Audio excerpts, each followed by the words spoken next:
guys, welcome to my channel. And sa araw na ito ay gagawa ako ng kurtina. First step natin is yung ruffles. Sa part 1, share ko sa inyo guys kung paano mag-video or gumawa ng ruffle. Pero bago yun, ipapakita ko muna sa inyo yung mga gagamitin natin na mga materials sa paggawa ng ruffles. Of course, kailangan natin ng tela. So, ang order sa akin ng customer is black. May combination siya na plain. Actually, ano siya, black and white na printed. So, ang ruffles niya na ni-request is black. Sinulid. Tapos, itong dilio foot.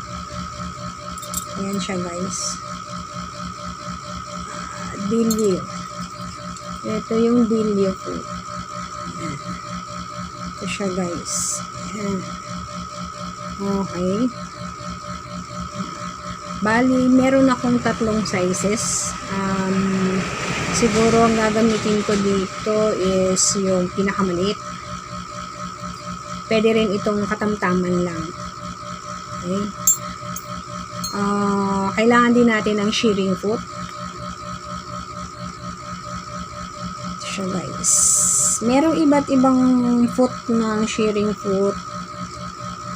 Pero ito yung binili ko. Kasi meron siyang adjacent, guys. Ito.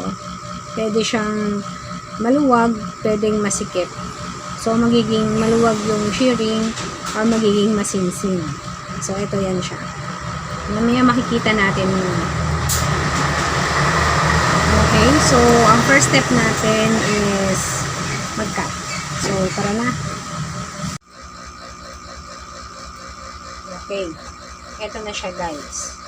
Kailangan natin ngayon ng tela, and then itong ruler, and itong tailor's chalk.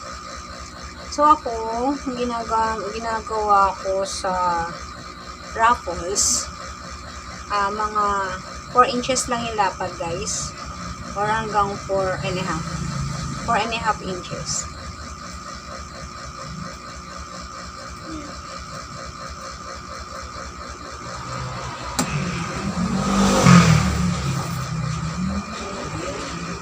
Four and a half, para may allowance pa siya sa tupi. 4 and a half, 9, 13 and a half,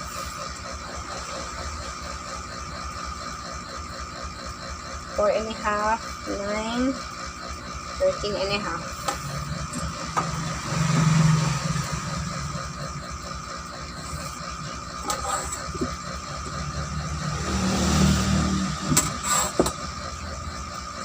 Medyo ito yung matrabaho, guys, kapag gagawa tayo ng kurtina.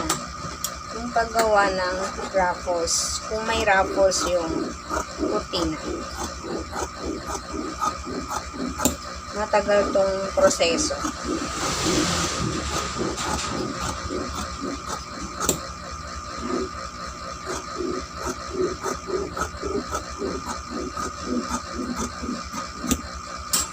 Okay. Parang may sekto pa. Low.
kinat nating tep.